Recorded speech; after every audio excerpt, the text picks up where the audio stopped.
Good morning, students. Class 9th. Beta, today we are going to discuss our topic political executives and permanent executives.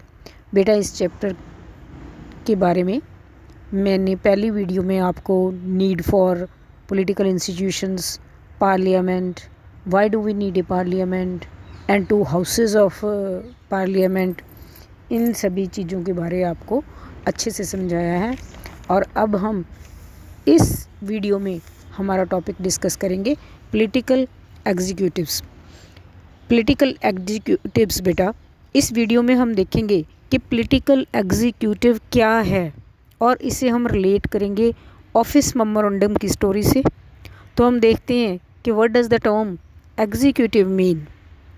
Executive is the one who execute, मतलब कि जो किसी भी decision को लोगों के ऊपर लागू करते हैं उसे कहते हैं पॉलिटिकल एग्जीक्यूटिव। और ये लॉज को इम्प्लीमेंट करने का काम जो है बेटा वो एग्जीक्यूटिव का होता है। नेक्स्ट, अगर इसकी डेफिनेशन आ जाए कि what do you mean by the definition of executive, they execute the decision, they are in charges of the execution of the policies of government. Government जो पॉलिसीज़ बनाती हैं उनको एग्जीक्यूट करने का काम एग्जीक्यूटिव का होता है। एग्जांपल देखो बेटा, एक मैं आपको समझा रही हूँ कि अगर आपके स्टेट में जैसे डीसी है, वो गवर्नमेंट के डिसीज़न को लोगों के ऊपर एग्जीक्यूट करते हैं, ठीक है, तो वो मेंबर ऑफ एग्जीक्यूटिव हो गए। ऐसे ही जैसे हमारे पीएम है, वो भी हम पे चीज़ों को एग्जीक्यूट करते हैं। अब हम देखते हैं, हम वही स्टोरी फिर रिकॉल करते हैं, स्टोरी ऑफ ऑफिस मेमोरेंडम की, कि जो वहाँ के सेक्रेटरी थे उन्होंने ऑफिस मेमोरेंडम पे साइन करके उसको लागू कर दिया और 27% रिजर्वेशन जो वो दे दिया। जैसे बेटा कोई डिसीज़न बन जाता है तो उसको फाइनल टच एग्जीक्यूटिव देता है। अब क्वेश्चन बनता है कि आर एग्जीक्यूटिव्स ऑलवेज पॉलिटिकल? जो एग्जीक्यूटिव्स होते हैं वो लोग पॉलिटिकल होते हैं? क्या वो लोग हमेशा लोगों द्वारा इलेक्ट किए होते हैं? नो, ऐसा नहीं है बेटा। पॉलिटिकल एग्जीक्यूटिव के अलावा हमारे पास परमानेंट एग्जीक्यूटिव भी होते हैं, लेकिन पॉलिटिकल एग्जीक्यूटिव वो होते हैं जो चुनावी प्रक्रिया से आते हैं, जैसे प्राइम मिनिस्टर है, चीफ मिनिस्टर है, काउंसिल ऑफ मिनिस्टर्स हैं, ये सभी लोग पॉलिटिकल एग्जीक्यूटिव के मेंबर्स होते हैं। और परमानेंट एग्जीक्यूटिव्स जो होते हैं बेटा वो होते हैं जो मेरिट बेसिस पे आते हैं, ठीक है, गवर्नमेंट ऑफिसर्स जो होते हैं, ठीक है, सिविल सर्वेंट्स भी बोलते हैं हम, वो परमानेंट एग्जीक्यूटिव्स होते हैं।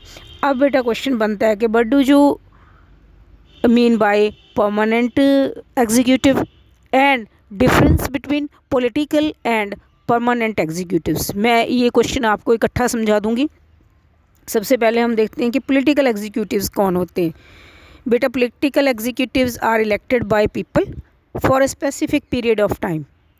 मैंने पहले भी आपको बता दिया कि पॉलिटिकल एग्जीक्यूटिव जो होते हैं वो चुनावी प्रक्रिया से आते हैं, लोग उनको इलेक्ट करते हैं। और आप सभी जानते हैं कि हमारे देश में जो इलेक्शंस का मीन्स टाइम है वो 5 इयर्स का होता है। 5 इयर्स के बाद दोबारा फिर इलेक्शन हो जाते हैं, और इसीलिए पॉलिटिकल एग्जीक्यूटिव्स जो होते हैं वो एक स्पेसिफिक पीरियड ऑफ टाइम के लिए होते हैं। मींस जब तक उनकी पार्टी रूल करेगी, जब तक वो लोग अपनी एग्जीक्यूटिव के मेंबर रहेंगे।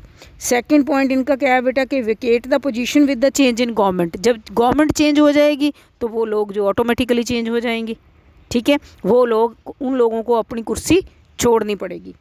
थर्ड क्या है, इसकी एग्जांपल्स कौन कौन से, जैसे पॉलिटिकल लीडर्स हैं, पीएम है, सीएम है, मिनिस्टर्स हैं, ये लोग पॉलिटिकल एग्जीक्यूटिव के मेंबर्स होते हैं। और आप सभी को पता है कि सीएम उतनी देर तक सीएम रहेगा जब तक उसकी पार्टी रूल करेगी। जब उसकी पार्टी का रूल ख़त्म हो जाएगा आफ्टर इलेक्शंस, ठीक है, अगर वो पार्टी लूज़ कर जाती है तो वो पार्टी भी ख़त्म और सीएम भी ख़त्म।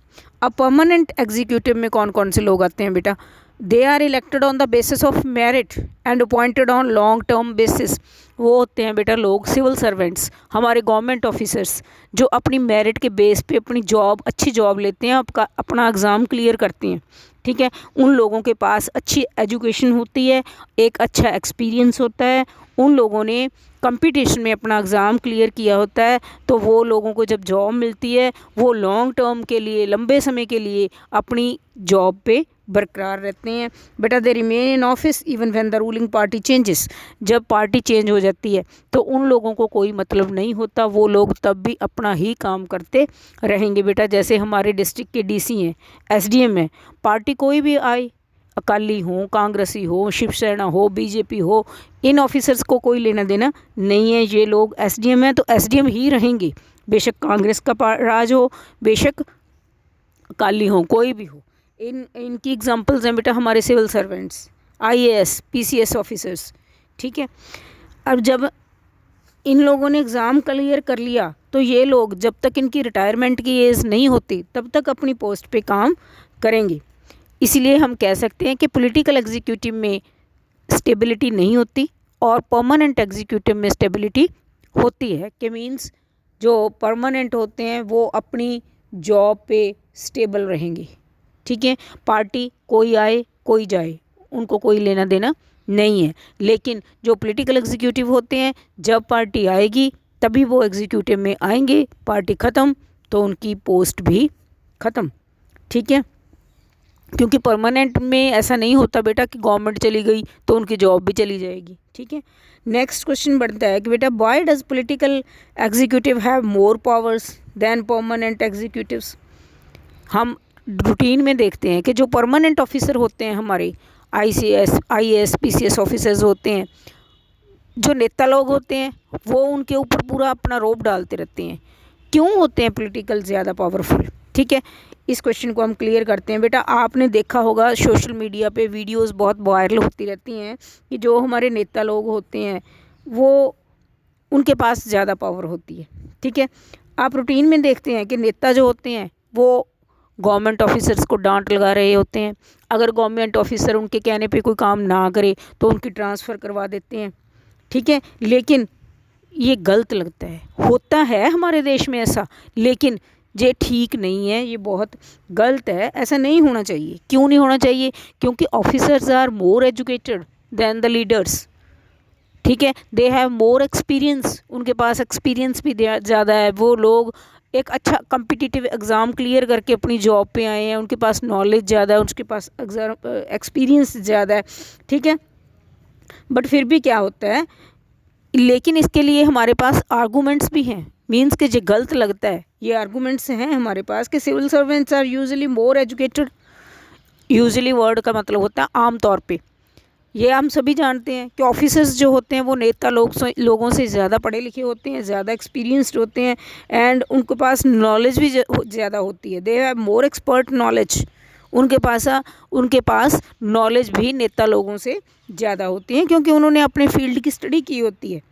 ठीक है, जैसे फॉर एग्जांपल बेटा कोई फाइनेंस मिनिस्टर है, ज़रूरी नहीं कि फाइनेंस मिनिस्टर जो बना है उसने डिग्री की हो इकोनॉमिक्स की, लेकिन फाइनेंस मिनिस्टर के साथ जिस सिविल सर्वेंट की ड्यूटी लगी है वो ज़रूर इकोनॉमिक्स में उसके पास अच्छी डिग्री होगी, अच्छा उसने कोर्सेज वगैरह किए होंगे। इट मीन्स नॉलेज किसको ज़्यादा है, ऑफिसर्स को ज़्यादा है या फिर नेता को ज़्यादा है? नेता तो मे बी 8th क्लियर हो या 10th क्लियर हो, ज़रूरी नहीं, उसको तो वोट मीन्स लोगों ने जिता दिया, वोट डाल दी, क्योंकि उसमें लीडरशिप की क्वालिटी थी। लोगों ने ये थोड़ी देखा कि वो फाइनेंस मिनिस्टर बनेगा आगे जाके, इसने स्टडी की है उसके साथ रिलेटेड या नहीं की। लोगों ने तो उसकी लीडरशिप क्वालिटी देखी और उसको अपनी वोट डाल दी और वो नेता जो है वो पावर में आ गया। ठीक है बेटा, तो ऐसा sometimes the ministers know very little about the issues. इसीलिए मिनिस्टर लोग जो होते हैं, लीडर लोग जो होते हैं, वो इश्यूज़ के बारे, अपने डिपार्टमेंट के संबंधित इशू के बारे ही बहुत कम जानते होते हैं। ठीक है, लेकिन उनको गाइडलाइंस कौन देते हैं? उनके साथ जिस सिविल सर्वेंट की ड्यूटी लगी होती है। ठीक है, then why did the minister have final say in the decision making. तो आपके मन में अब ये भी सवाल उठता होगा कि तो फिर नेता लोग के पास पावर क्यों ज़्यादा होती है, पॉलिटिकल एग्जीक्यूटिव के पास पावर क्यों ज़्यादा होती है? आप ये भी सोचते होंगे क्यों ज़्यादा होती है। क्योंकि अगर आप डेमोक्रेसी, हम जैसे लोग हैं डेमोक्रेटिक कंट्री में रह रहे हैं, तो डेमोक्रेसी में क्या होता है कि लोगों की पावर को सुप्रीम माना जाता है, लोगों की पावर को ही हम सुप्रीम मानते हैं। इसीलिए लोगों ने जिस लीडर को पावर दे दी, जिस लीडर को चुन लिया, ठीक है, डेमोक्रेसी में वही लीडर के पास ज़्यादा पावर रहती है, ठीक है। इसीलिए लीडर लोग परमानेंट एग्जीक्यूटिव पे अपना ज़्यादा रौब रखते हैं। अब नेक्स्ट वीडियो में पढ़ेंगे हम बेटा प्राइम मिनिस्टर के बारे में कि प्राइम मिनिस्टर की अपॉइंटमेंट कैसे होती है और प्राइम मिनिस्टर के पास पावर्स कौन कौन सी हैं। ओके बेटा, थैंक यू।